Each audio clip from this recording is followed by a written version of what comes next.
What is up, everybody? Welcome back to another video. And for today's video, I'm going to be doing something a little bit different. It's going to be a lot of fun because I'm going to be doing my first ever reaction video. And for this one, I'm going to be kind of reacting to a video made by one of my good friends. His name is Austin Hull, and he runs a pop music channel called Make Pop Music. So it's a really cool channel full of production techniques and you know, just all really good stuff in terms of producing and arranging a pop song. So just want to give him a quick shout out that he does some great work on the channel. And I actually gave him some theory and piano lessons a little while back. So he put up a new video called How to Write Vocal Harmonies with Little to No Music Theory Knowledge. And while this is good, even great for like beginner producers who maybe don't really use much music theory and write by ear, I want to do kind of a video going over the theoretical aspects that you might want to know in order to write, you know, your vocal harmonies. So without further ado, let's just get into it and see what we can talk about. Here we go. Nice intro. What's up, everybody? Austin here from Make Pop Music and Austin Hull Audio and Visual, and we are back with another tutorial. I know we've been away for a couple weeks. If you saw on our socials, my wife and I have actually been in the process of buying our first house. Really beautiful. And we are house, officially all moved in now. Awesome. It has been a long process, but we're super excited it's over, which means we're back to weekly content for you guys. So thank you so much for your patience during that delay. We hope you've all been staying happy and healthy, especially with everything that's going on.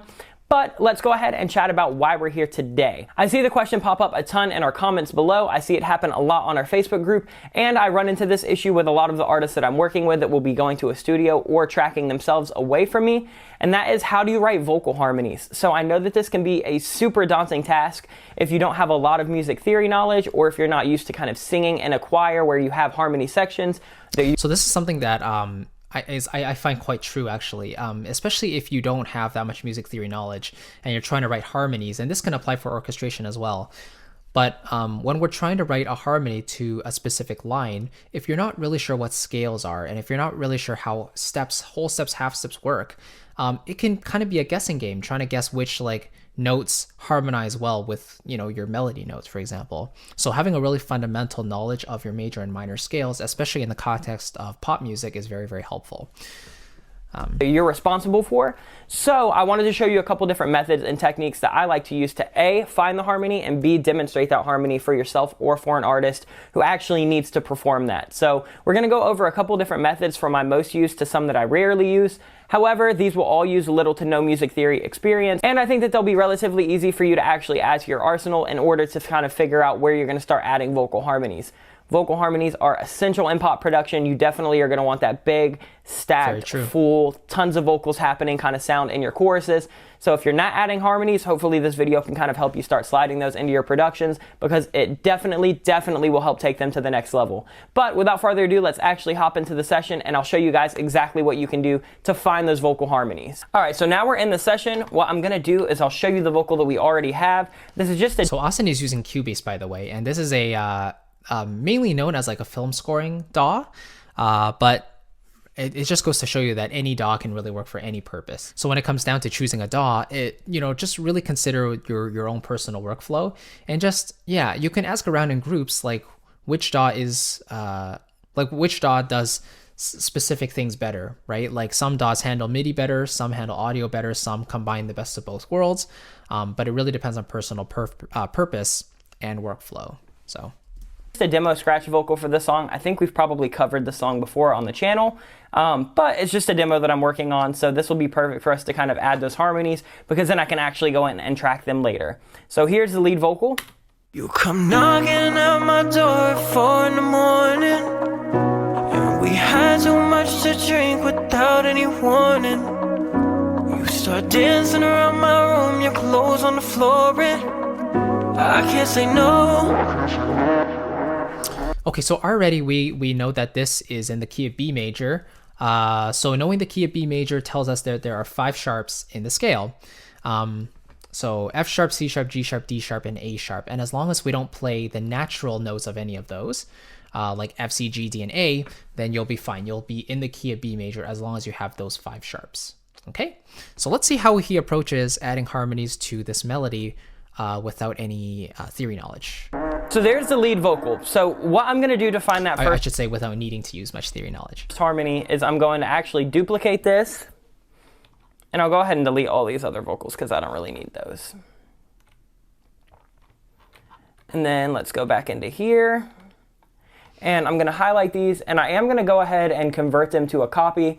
That way. So by the way, if you're trying to create like really, really tight harmonies, and by that I just mean like create harmony vocals that match very, very well with your melody, lead melody, then it might be a good idea to just copy and paste because the waveforms will be exactly the same, right? So then lining them up will be so easy. If you're trying to go for something maybe a little more raw, a little more authentic, and those missed timings can be kind of a nice addition to it, then you might want to consider re-recording the actual track as long as you know what the harmony tones are. But if you don't, and you're just working off a main melody line, then the best thing to do really is just to duplicate it and work from there.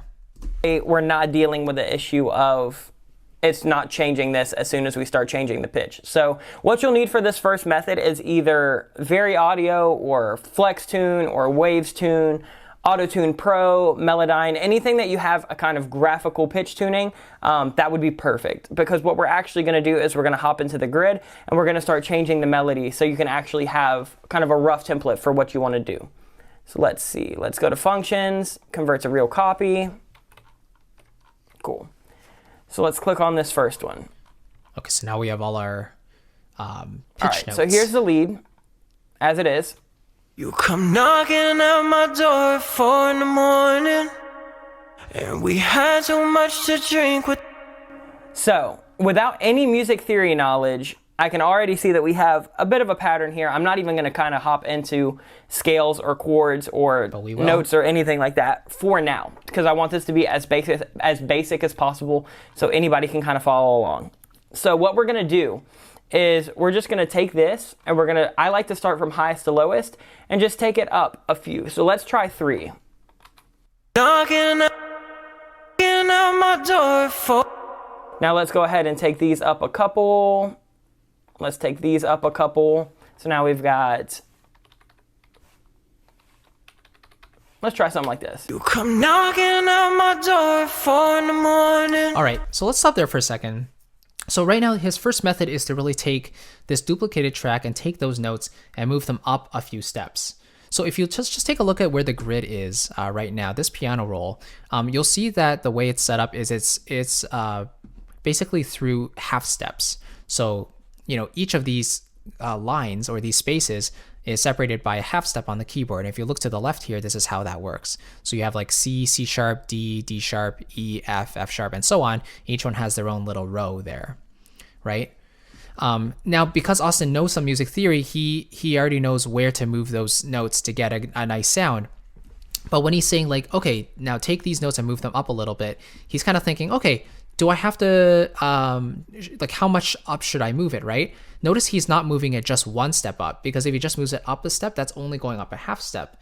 And in music, when you have one note played together with its half step, either above or below, we get what's called a minor second, and that is a very dissonant sound. That's something you would not want in something like pop music. So you see he moves at least 2 steps up, 2 half steps up, which results in a whole step, which gives us a major second, and this is much less dissonant. So this F sharp over here, he moved from D sharp, he went up to an F sharp, which is a minor third. So he moved up 3 half steps here, right? So when you're first playing with your harmonies, you actually want to move either a major second or a minor third up or down, just as a starting point, okay? And then hopefully those notes fit within the key. If they don't, if something sounds a bit off, then you probably know that you stepped outside the key by accident. So in this case, we're in the key of B major. His first melody note was a D sharp, so he went up 3 half steps, 1, 2, 3 to F sharp. So that creates a minor third in the scale, between like interval between those 2 notes, and that actually fits within the key because F is sharped in the key of B major.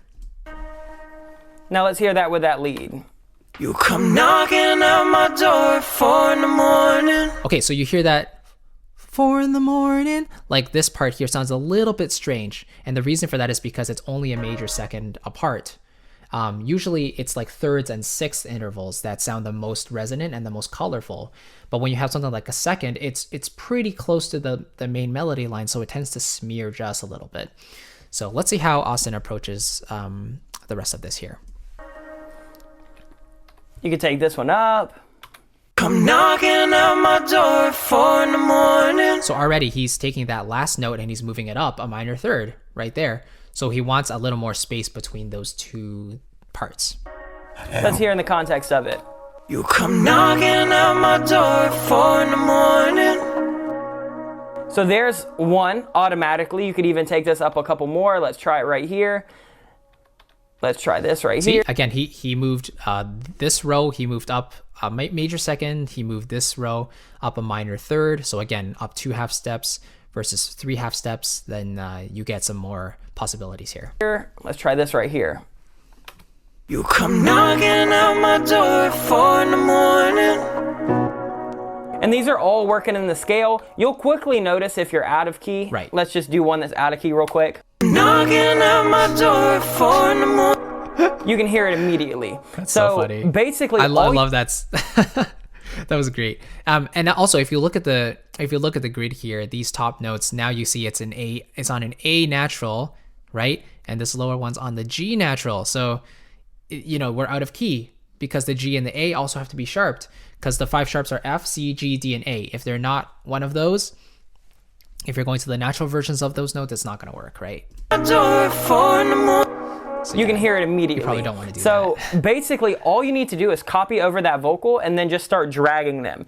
So that was with no theory knowledge. It will take a little bit of trial and error and kind of guessing work if you don't at least know what key the song is in. Right. But if you have the key, like I already have the key set right here on auto-tune, we're in B major. So all I need to do now is figure out what notes I want to use within B major, and then any of those should actually work as a harmony. Just remember, so 5 sharps. B major would give me B, C sharp, D sharp, E, F sharp, G sharp, A sharp, or B So flat. notice he's listed all and then 5 B. sharps there.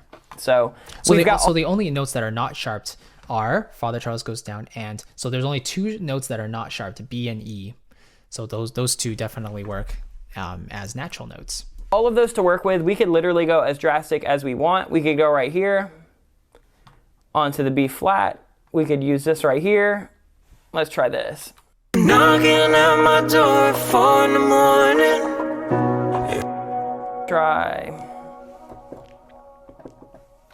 Let's try this. Come knocking at my door at 4 in the morning. And we had Okay, so right there, you notice he had this upper harmony on the A sharp, and it kind of created a major 7th sound, because the A sharp is a major 7th above B, right? So it kind of has this bit of a clash there that maybe Austin is not a huge fan of, so now he elected to kind of move that back down a little bit to make it the interval a little bit less. Generally, when I'm writing vocal harmonies, I like to do either a 3rd or a 6th, either above or below the main melody. But if I want a more clear, pure tone, I'll go with like a 4th or a 5th or something. my door at 4 in the morning. So the A sharp stands We out. had So now he's knocking moving at my door at 4 in the morning. right? See how that top line now kind of moves a little bit better with the melody line. They feel like they're stepping down and up a little more easily together. Sorry about that. Okay. So once you kind of figure out what you want to do with that harmony, dragging and dropping and kind of replacing that, then that's where you're going to actually go in and track that. So I would never leave this as a harmony in the song. What I would probably do is I would mute that main vocal, you know, put on my mic and then just kind of sing along to this. You come knocking at my door at 4 in the morning. Right. Okay. So Austin's suggesting right there that if you're actually producing this and you have the means to sing that harmony line, you should do it again. So duplicating at first is a good idea to at least get the notes that you want to sing along to. But in reality, you probably want to re-sing it just to get a more authentic performance and not have it sound as robotic.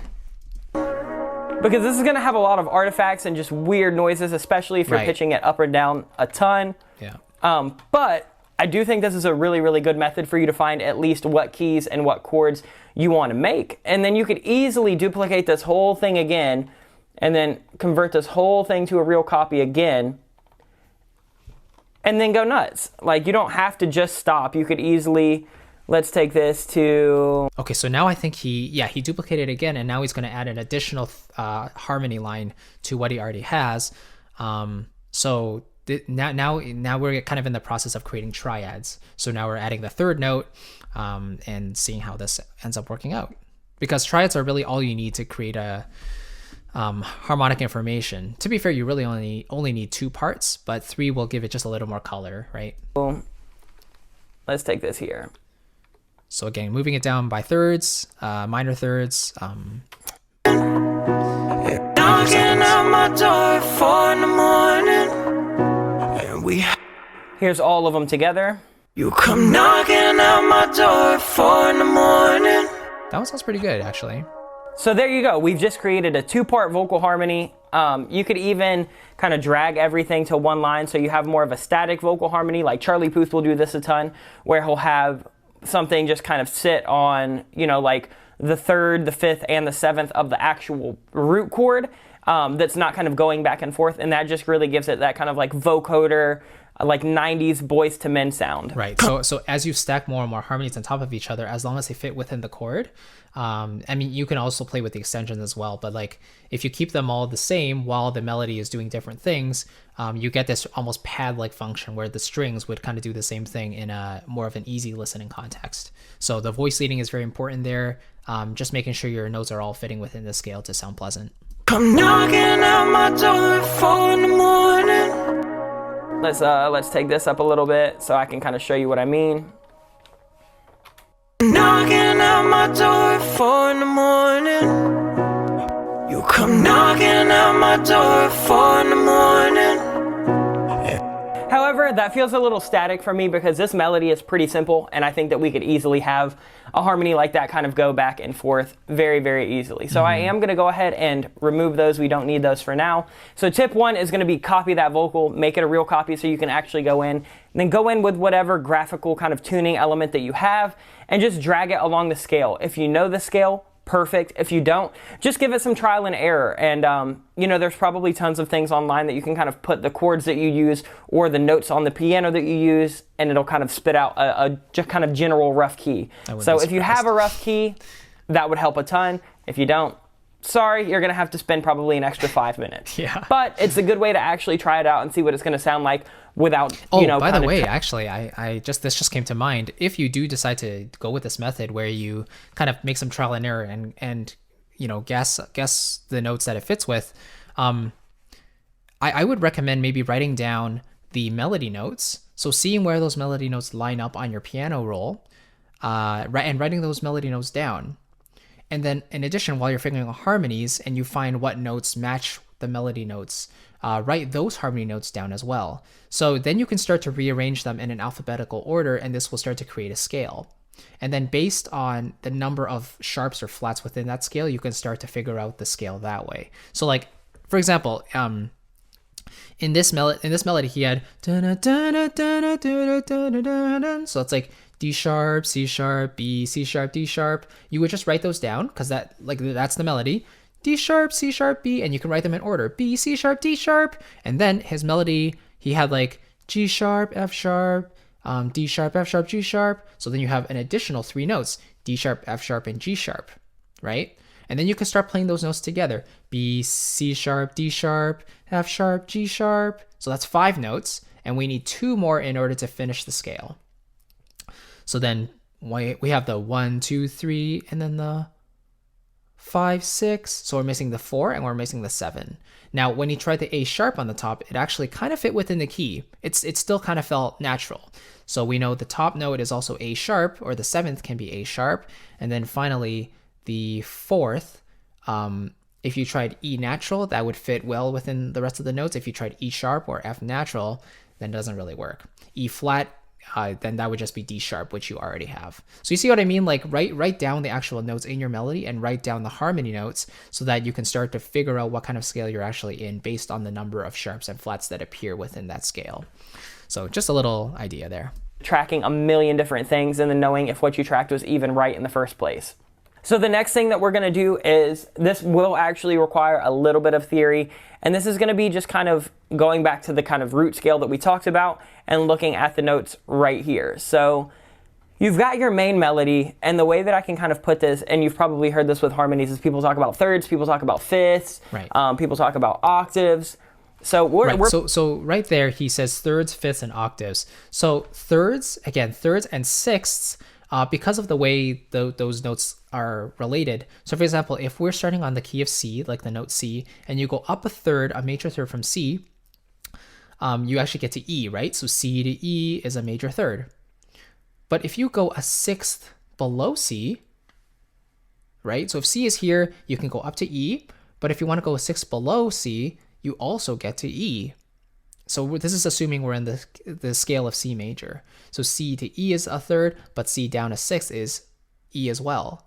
So that's why sixths and thirds both sound very similar, but they sound a little bit different as well because the spacing between the notes is different, but the actual notes are the same.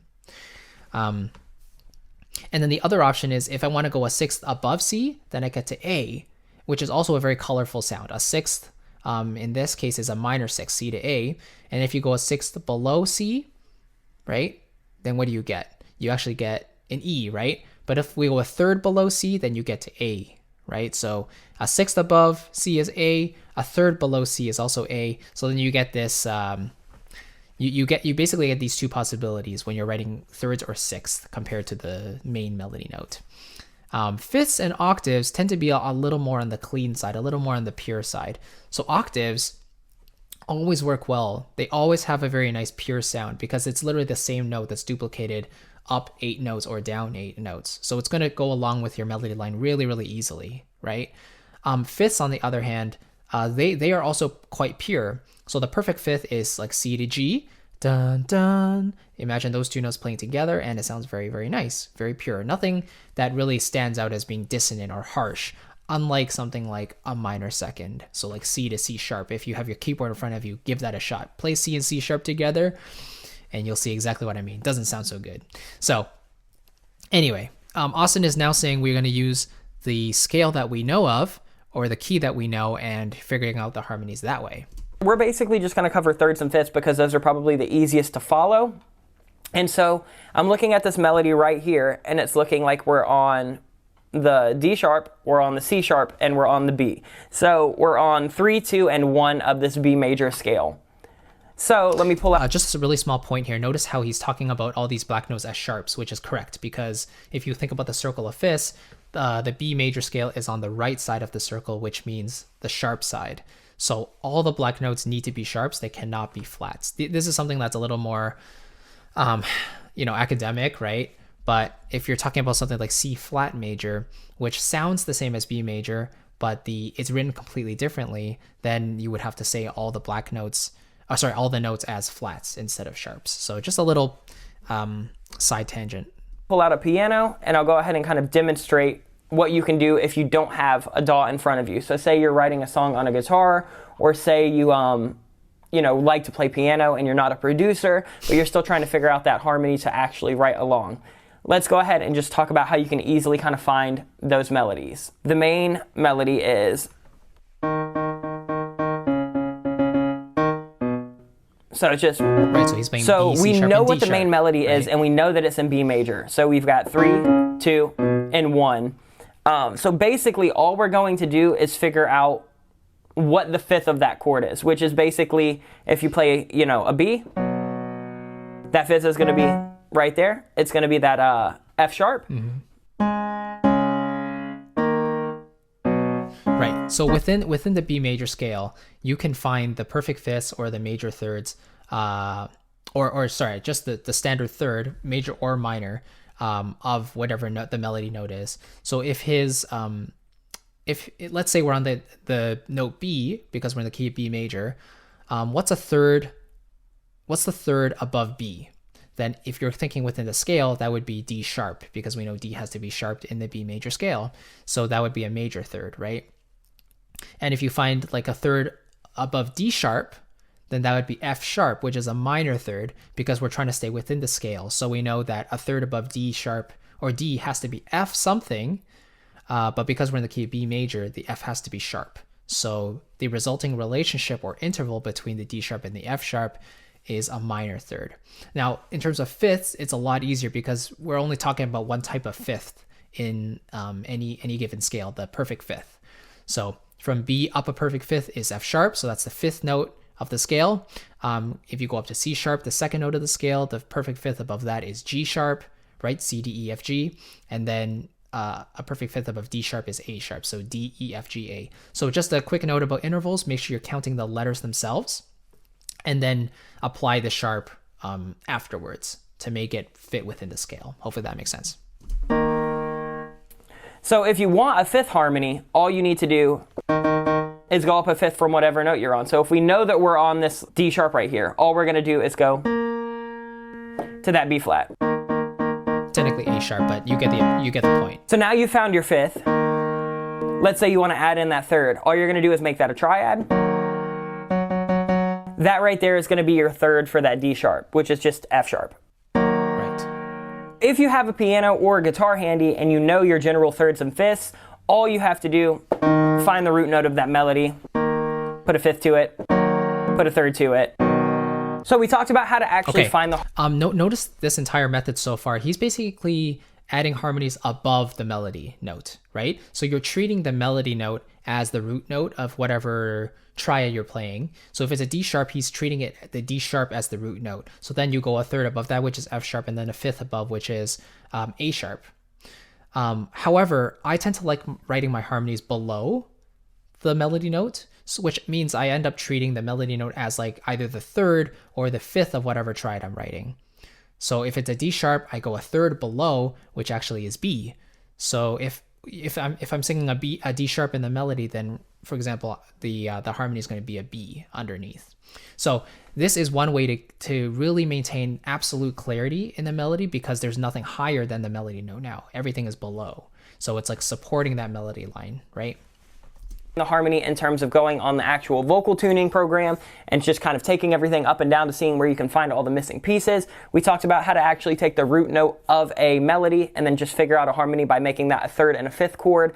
And now, if you already have those and you're just kind of wondering what harmonies to add, there are a million different options you can do. You can have the third and the fifth that will kind of go up and down the lead melody. You can have them stay static, as we kind of talked about before. You can introduce octaves below and under, which are not technically a harmony. They're technically unison, but they do a lot to kind of thicken it up. Right. So if I was going to do something like a full extended chorus, I would have... So again, the thing about octaves is that technically they're not harmony because they're the same note, just spaced apart an eighth. But the effect that you can get, especially as a producer, and it's really, really cool, right? Because you could take that octave and EQ it, you can compress it, you can add some like really cool vocal magic to that thing, and you can tuck it back in the background. You can lower the level so that the main melody is featured, but then the octave itself is like really, really processed. So it lends this like really nice gloss to the melody, and it really enhances the overall feeling. But if we're just talking strictly musical, like music theory, then the thirds and the sixths are going to be your most colorful. The fifths and the octaves are going to be the most pure. The fourths, usually you don't want to do as much because it kind of has an awkward type of sound, the perfect fourth. The seconds, again, you kind of want to stay away from, especially the minor second. Definitely don't do that in mainstream pop. And minor sevenths and major sevenths can work. If you're going for something more jazzy, go for the major seventh. For something more relaxed and a little more colorful, try the minor seventh. But it's really up to you. Just go with your ear and see what works. Have my lead melody, I would have an octave lower, I would have an octave higher. I would probably do some kind of fifth, and then occasionally I would sprinkle in some kind of like third or seventh or something like that to kind of just give it a little bit of extra flavor. Right. And if I wanted to do something beyond that and kind of just make that harmony stand out outside of the melody, like say you want something that's going to shine a little bit of light on, a harmony section, like a call and response, then you can kind of extend out of those typical thirds, fifths, and sevenths, and you can kind of create extended chords with your vocals. So don't be afraid to try everything. There are a billion different opportunities for you to actually go in and make these harmony sections and these big vocal stacks completely unique and completely your own. And if you're able to kind of hop in your DAW or on a piano and really see at least a basic scale, I think that you don't need much theory beyond that. So he's very right. In terms of the music theory, you really only need to know your major and minor scales in order to create effective harmonies that at least fit within the scale or the key of your song. I would say that the most basic two things you need to know are scales and chords, at least basic triads, and then also their inversions, the way you can actually play them differently. So as a pianist, for me, that makes coming up with harmonies very easy, right? Definitely one of those skills. And that's why I'd always recommend like a MIDI controller being a piano or a keyboard, an actual piano keyboard, so you can actually figure things out as you're playing them if you need to. So basically just find the basic scale of your song, figure out what notes are in that scale, and then just go haywire with kind of, playing around and seeing which notes that you want to put in your section over top of your lead melody. And that's it. As you can see, there are a million. Cool. So yeah, that's basically it. Hopefully that's helped a little bit. If you're watching this as a producer, maybe you don't know as much theory, but you're just kind of interested in how the making of harmonies actually works in the context of music theory. Just another big shout out to my friend Austin. He let me react to this video and share my own thoughts on it. So I want to thank him. Check out his channel, Make Pop Music, in the description box below. He's an awesome producer and he has a lot of original stuff that you can check out. So yeah, and thank you for watching. I really appreciate it. And yeah, and by the way, leave a comment and let me know if music theory is something you kind of take into account while composing or writing music, or if music theory is kind of a way for you to put words to what you're doing, then that's also really cool too. So let me know in below like how you use music theory, or if you don't really use music theory, I'd love to know. So thank you so much for watching. I'll see you in the next video, and take care. Bye bye.